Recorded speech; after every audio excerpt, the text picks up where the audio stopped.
¿leer mucho te ayuda a hacer dinero? Claro, definitivamente. Mi vida cambió a partir de un libro. Ustedes me deportaron, yo también deportan, aunque no lo crean. Ustedes, no, nosotros no. En México. No, aquí bienvenidos no, en a Salida de México. Emergencia y aquí te puedes No. quedar. Pero me deportaron y cuando me deportaron, fíjate que yo dije, bueno, yo no tenía estudios, yo no tengo estudios, terminé la primaria. Entonces cuando yo llego a Buenos Aires dije, bueno, ya me deportaron, no la voy a armar, tengo que estudiar la secundaria, la preparatoria, la universidad y voy a hacer lo que hace todo el mundo y me voy a portar bien. Yo ya no tomaba alcohol. Me invitan a una reunión de Alcohólicos Anónimos, le doy una plática a jovencitos. Yo ya tenía un par de años sin alcohol y sin drogas. Y voy a dar la plática. Mi madre me prestó 10 pesos, 5 para ir, 5 para regresar. Y a la vuelta, en la Avenida Corrientes, no sé si conocen, muchas librerías de libros usados en Argentina. Tenemos muchos, muchos libros. Y había ahí unos libros que decían Mi primer millón, 5 pesos. Y yo tenía que caminar como 3, 4 kilómetros. Dije, ¿compro el libro y camino o compré el libro? La mejor inversión de mi vida. El libro se llama Mi primer millón. En ese libro habla que los hombres más ricos del mundo no tenían estudios. No, hombre, yo dije, para lo huevón que soy, no, ya no tengo esto. Pero la gente no cree. Yo me terminé en el Obelisco casi todo el libro. Y hasta el día de hoy, la gente, yo cuento esto y yo drogado. Yo quedé, o sea, se cayó mi creencia limitante ahí de que, yo puedo ser rico sin estudiar porque no habían terminado la universidad. Y yo no llegué a mi casa caminando, yo llegué flotando a mi casa. Yo no recuerdo cómo llegué porque me fui soñando. Todos esos 3 kilómetros, 4, yo me regresé soñando. Y de ahí empecé, puse una verdulería, vendí lata de Coca-Cola, quebré, pero ya no paré porque mi creencia fue, tú también puedes ser rico. Así. Mira, de saque, yo creo que esto es una creencia muy personal o es algo que yo viví. Difícilmente, yo a las personas que he conocido que hoy día son empresarios, que en algún momento fueron emprendedores, no fue porque dijeron, voy a ser emprendedor. Fue por situaciones adversas, porque los corrieron, porque se quedaron sin trabajo, porque hicieron un mal negocio y perdieron todo y tuvieron que volver a empezar. La inmensa mayoría. Son pocos los que dicen, yo voy a iniciar emprendiendo con un capital. Casi todos empiezan desde abajo. De abajo, claro. Y cuando empiezas a vivir eso, es realmente esos primeros 10 pesos saben mejor que el mismo $1,000,000. Claro, saben toda la muchísimo vida. mejor, porque dices, puta, güey. O sea, sí pude estos 10. Entonces, vamos por 20. Y si tú ya los tres aquí, 20, y luego 40, y luego 60, y así te vas. Y romper todas esas creencias que ya de saque ya las traes ahí, ya desde que nacemos ya las traemos. No como le dijo su mamá, tu bisabuelo, tu tatarabuelo, bisabuelo, o sea, vienes de un legado de pobres y vas a ser pobre. No, bueno, pues ahí él pudo haber sido pobre y se pudo haber quedado pobre. Pero no me estás contestando la pregunta. Sí. ¿Leer mucho te ayuda a hacer dinero? Sí. Sí, bueno, estoy complementando un poquito el comentario de Marcelo. Pero sí lo complementaste. Excelente, mi vida. Déjame contesto. contesto. La pregunta. Sí. Entonces, quiero aderezar el comentario de Marcelo. Y sí, por supuesto que leer te abre fronteras y te rompe todos los paradigmas. Yo sí creo que leer ayuda, pero sí habría que hacer una diferencia, porque luego hay mucha gente que se llena de conocimientos y no necesariamente... Sí, es verdad. O sea, entonces, creo que hay una diferencia entre ser inteligente y ser listo. Yo creo que leer y accionar, porque muchos leen y se quedan y tienen libros. Algo que yo aprendí yo desde que empecé a leer tomé acción de lo que aprendía, por ejemplo, un cierre de ventas, iba y lo practicaba. O sea, las ventas profesionales, hay que aprender cierres, por ejemplo, ¿no? Yo aprendí un cierre, iba y lo practicaba. Y así, cuando yo empecé en la Nissan y vendí mi primer carro, platina amarillo, y yo me acuerdo que aprendí el cierre doble alternativa y fui y le dije a un tipo, digo, ¿lo quiere azul o amarillo? No, amarillo. Si lo tengo en este momento el vehículo, ¿hacemos la transacción? Sí. A ver, mi querido y maravilloso hijo, mis visitas no son esporádicas. nunca dejo de estar contigo, simplemente no siempre eres consciente. Entonces él le dice, ¿pero por qué? ¿Por qué no estoy consciente de ti, Dios, si siempre estás aquí? Porque te distraes con otras cosas, le dice. Aceptémoslo. Has tenido 5 meses bastante ocupados. Y él le dice, sí, los tuve, han pasado muchas cosas en mi vida. Y has vuelto estas cosas más importantes que yo, le dice Dios. Eso no se siente como mi verdad. Te invito a observar tus actos. Has estado profundamente involucrado con tu vida física. Le has puesto muy poca atención a tu alma. Entonces él le dice, ha sido un periodo demandante. ¿Sí? Con mayor razón para incluir tu alma en el proceso. Estos últimos meses habrían resultado mucho más tranquilos con mi ayuda. Así que, ¿puedo sugerir que no pierdas el contacto? Él le dice, intento permanecer cerca, pero siento haberme perdido, atrapado, como tú lo dices, con mi propio drama. Y luego, de alguna manera, no encuentro tiempo para ti. No medito, no rezo y ciertamente no escribo. Lo sé, es una ironía de la vida que, cuando más me necesitas y necesitas más nuestra conexión, te alejes de ella. ¿Cómo puedo dejar de hacerlo? Él le dice, deja de hacerlo. Es lo que acabo de decir, pero ¿cómo? Deja de hacerlo dejando de hacerlo. No es tan simple. Sí es tan simple. Me gustaría que lo fuera, dice él. Entonces realmente lo será, porque tus deseos son mis órdenes. Recuerda, querido mío, tus deseos son mis deseos. Tu voluntad es mi voluntad. Por eso te di libre albedrío. Wow. Wow. Escucha esto, esta parte está bien profunda. Entonces él le pregunta, porque él quiere terminar el libro antes de tiempo. Les voy a hacer un resumen rapidito. La persona que escribió este libro de Conversaciones con Dios quiere terminarlo a una fecha aproximada. Entonces él le dice, bueno, no deseo más lapsos de 5 meses en el próximo material. Y Dios le dice, así será. Entonces él dice, bien. Y Dios le dice, a menos de que no lo sea.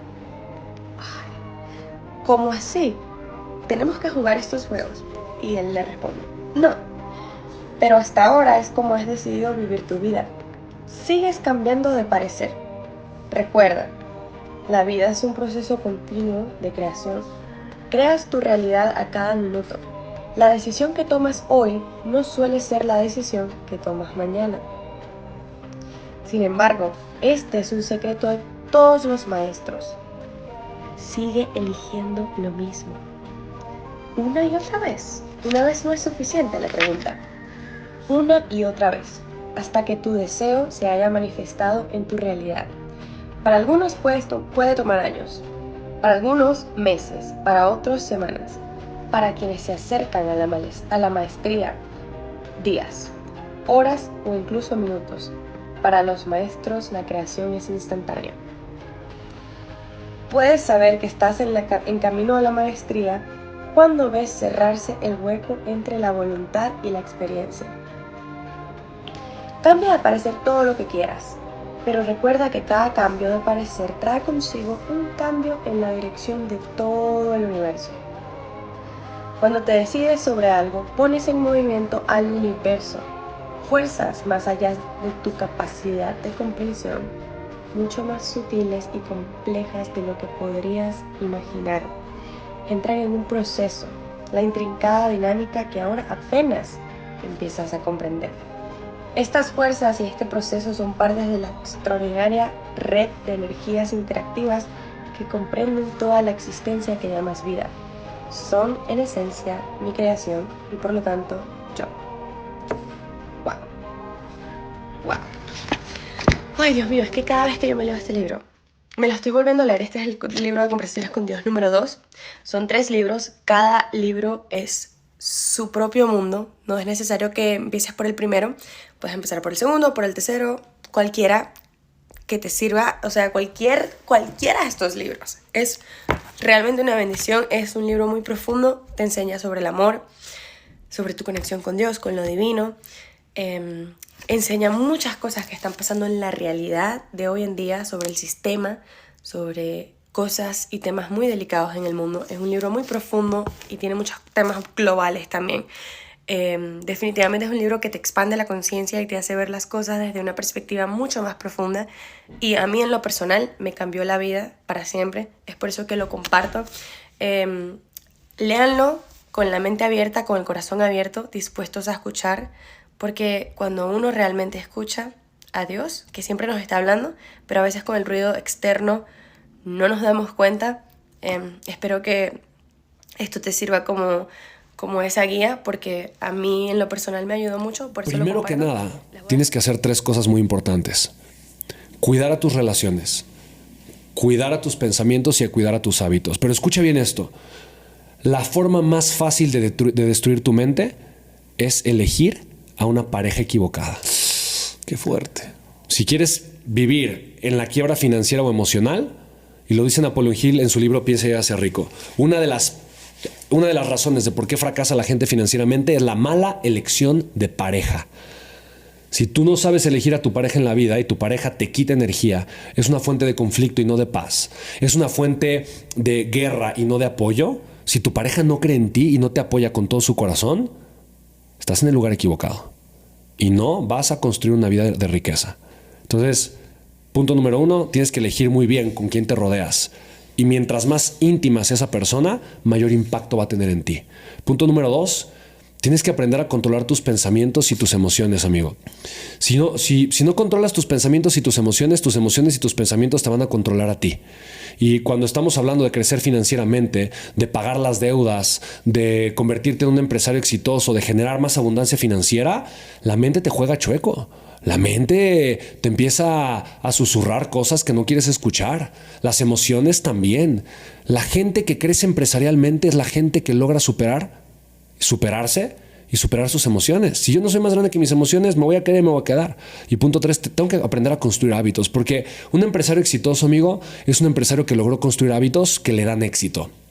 El hábito de formar equipos de trabajo, creer en ellos, aprender a vender, de ser una buena persona, de tener una mentalidad positiva, de leer, de crecer, de tomar cursos, programas, seminarios. Invirtiendo, aunque sea algo simbólico. Al momento que tú inviertes 10,000 pesos, vamos a suponer, tú inviertes 10,000 o inviertes 1,000,000 y el aprendizaje va a ser el mismo. El mismo. Claro. Y una vez que tú tienes la cuenta creada, vive la experiencia de ese primer cupón, de esa primera renovación, de esa primera cancelación, que tú compraste un título de Banco Central, pero tú tienes 50,000 pesos y se te presentó un problema, necesitas 10,000 pesos. No tienes que cancelar los 50,000. Uh-huh. Tú vendes 10,000.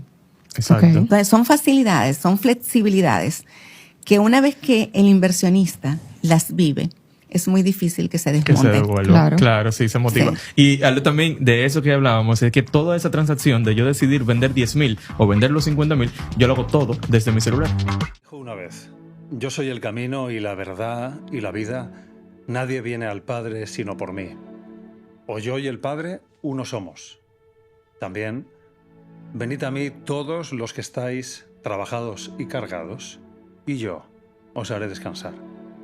Seguro que esto suena.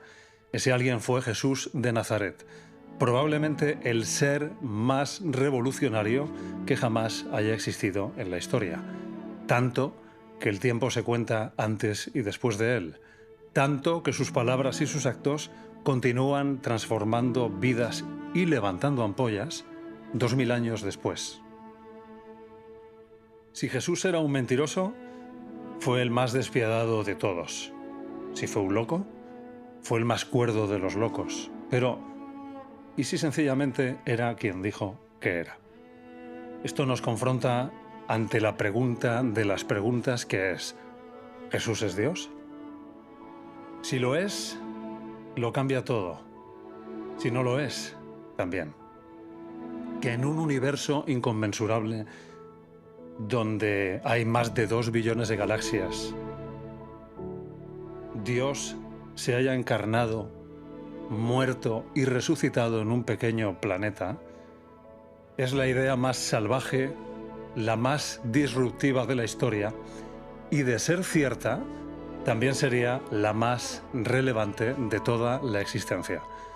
Por eso, hoy y ahora en Roca Project, tengo conmigo una vez más a José Carlos González Hurtado, esta vez autor de Evidencias. Aristóteles dijo una frase con la que yo estoy muy de acuerdo. Y dijo, el miedo no es sino la anticipación del sufrimiento porque algo salga mal. Pero no deja de ser eso. Es una anticipación, una duda de si algo va a salir mal. Y fijaros que la mayoría de las veces todo lo que nos cuenta nuestro cerebro y todo el miedo que nos mete en realidad no sale mal. Hay dos grandes circuitos cerebrales. Uno tiene que ver con el circuito del miedo cerebral que nos defiende y otro tiene que ver con el circuito de la oportunidad o de los beneficios de intentar cosas. Ese otro circuito que tiene que ver con el circuito de recompensa se activa si nosotros somos capaces de calmar a nuestro cerebro y hacerle que ese circuito de alarma no esté tan activo y pueda conectar áreas de nuestro córtex prefrontal, que es donde está este otro circuito de oportunidad. Que si usted invirtió 100,000 pesos en un certificado a una tasa de un 10, al final del plazo, o sea, al final de lo acordado, si fue a un año, usted debe de recibir 110,000 pesos. 110,000 pesos. 110,000 pesos. Ahora entra el tema de los impuestos. Se supone que usted paga un impuesto de un 10% por las ganancias, ¿no? Sobre los intereses. Sobre los intereses generados de cualquier instrumento. Sí. Los que no pagan este 10% de los intereses son el dinero de mi CCI, de mi cuenta de capitalización individual en las AFP y los bonos especiales del Ministerio de Hacienda. Entonces, por ende, en su cuenta al final no le van a devolver 110,000 pesos, sino que a eso le van a quitar un 10%. Le van a quitar el 10% nada más a los 10,000, ¿verdad? A los 10,000, claro. No a los 110. No, a los 10,000. Que Exacto. fue lo que te generó de rendimientos o de tasa de interés esa inversión. Ok. Y entonces, aparte de eso, van a cobrar comisiones. Sin embargo, ¿cuáles son las comisiones de los certificados? Básicamente, la comisión que te cobrarían es si tú lo cancelas anticipadamente. O sea, si yo lo tomé a un año y lo cancelo en 6 meses. Te van a cobrar entonces una comisión que puede ir desde un 1.5% hasta un 3%, depende de cada uno de los bancos, en base al monto que tú tengas invertido en el certificado. Entonces, esa comisión, yo les recomiendo que antes de abrir un certificado en cualquier institución financiera, ustedes se vayan al tarifario de esa institución financiera y puedan ver cuál es la comisión de cancelación anticipada.